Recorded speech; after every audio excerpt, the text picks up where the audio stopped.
the whole time, our teammate who used to be his teammate, who is apparently very good at keeping secrets and who joins us now on the phone. How did this whole thing come about, Mike?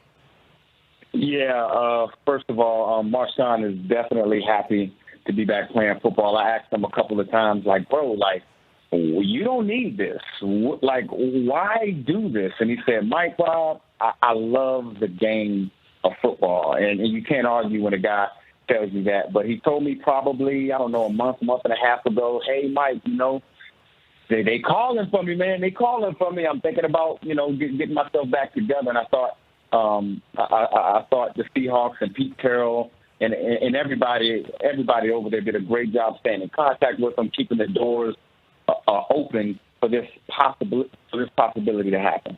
Do you think part of the reason that he's coming back has anything to do with unfinished business and the way that Super Bowl ended against the Patriots to make this playoff run with the Seahawks? Do you think that is at all a factor? Yeah, I mean, he won't say it. He will never say it, but I'm sure subconsciously, if he would have got the ball on the 1 yard line in that 2014 Super Bowl, we may not come to this place right now. But he did not say that. But I do think that is possibly in the back of his mind. So we saw him training. Apparently, Tom Pelissero says that he's been training for the last 2 weeks in private. What's that look like, as far as you know? Yes, as far as I know, it's just obviously a bunch of cardio, those types of things, lifting weights, But Marshawn is a guy that when he gets the ball in his hands is a very physical runner, and him and I talking. The concerns are like this time of the year, teams aren't going full padded on practices, right? So how does he get that live work in before a possible showdown for the NFC West title this weekend against the San Francisco 49ers? To me, that's the issue. And if you look at the game this week, I would expect 10 to 15 carries if the Seahawks deem it possible for him. But I do think about 10, 15 carries would be the limit for him. Okay, so 10 to 15 carries for him. They also have Robert Turbin back in the fold. This is starting to feel very much like 2013, the only one missing.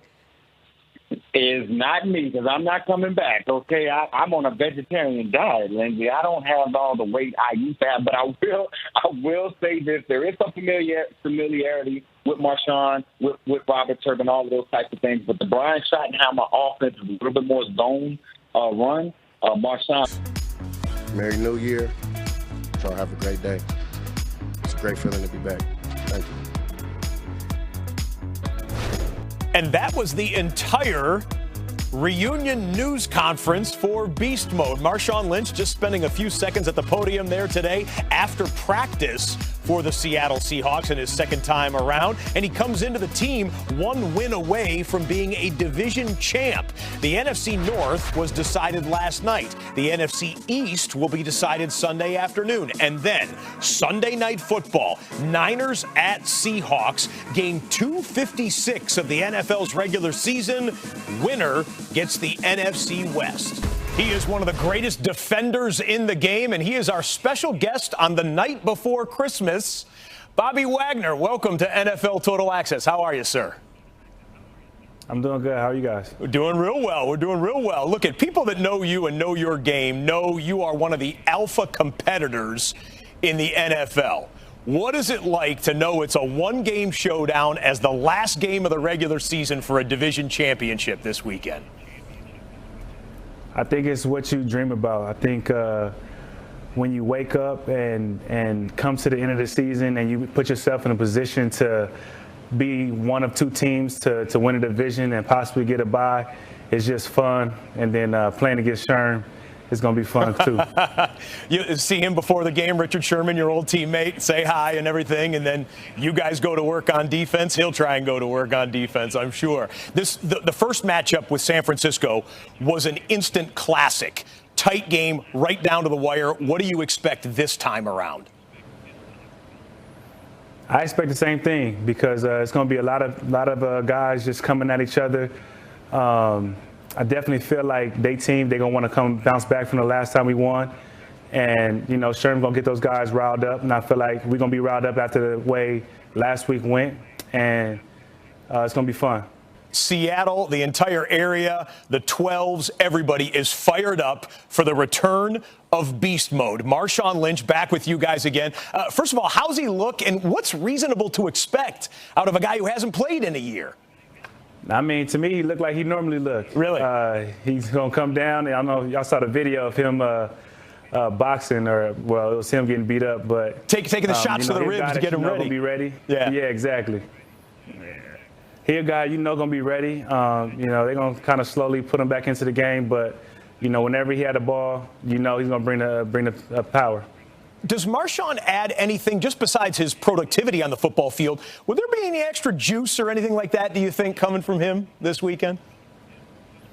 Definitely, because you get a chance to suit back up again, and put that 2-4 back on so the city can see him run the ball again. And I think, like he's been saying, it's unfinished business from him, and it's going to be excited to see him run the ball again.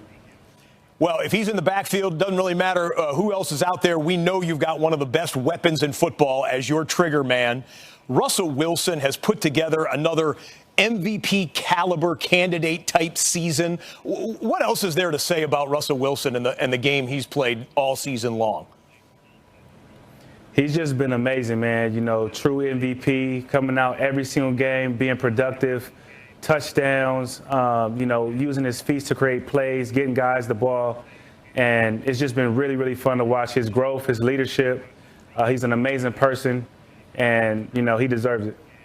You're not only joining us today as the leader of the Seahawks, but you're also joining us today with the distinction of one of only 32 men to be honored as the finalist for the Walter Payton NFL Man of the Year Award. I know you don't take that very lightly. This is a big honor. And I know you don't do it for your own glory, but if you don't mind, we'll give you the floor on national TV right now to tell us about what you're trying to do in the community to impact lives, and if people are inspired, how they can get involved. I'm very grateful for this honor. To be one of 32 guys is just a blessing. And, I don't have a foundation, and the foundation I chose to give the money back to is the HBCU Foundation. I'm wearing an HBCU hoodie right now. Historically black colleges and universities, HBCUs, yes. Walter Payton went to this college, and I just think that they need to be looked out for. There's a lot of not funding for them, and I found an opportunity for myself to give the money to somebody that deserves it, and they deserve it. So if you guys can help me raise awareness and raise money for them, I would be truly grateful. Have you selected which hoodie will be for game night there in Seattle? Will you show up to the stadium with one of those on? I haven't decided yet, because this whole season I've been doing away games. Okay. So it's going to be a home game, so I got to figure out whether I'm going to do it or not. But I have a ton, and I'm pretty sure I can figure it out. Well, the cameras will be rolling. You know that. Bobby, thanks for the time. Merry Christmas to you and yours, and have a great game against San Francisco this weekend, sir. Thank you so much. I appreciate you. Hey, nothing needs to be said, huh? Find a job, execute. Shoot on 3, 1, 2, 3, shoot. Ready? Lobs a throw for Lacoste. Reaches up, reaches down, into the end zone, left corner. Touchdown, Patriots. That's a big time drive. Good job, baby. Way to go. That's what we needed. Good job, Philly. You guys are more than capable of just doing the bare minimum and beating this team. Brady takes the step. A give to Burkhead. Runs it right. And Burkhead's hit behind the line. Stays alive. Into the end zone. Touchdown. Merry Christmas, America.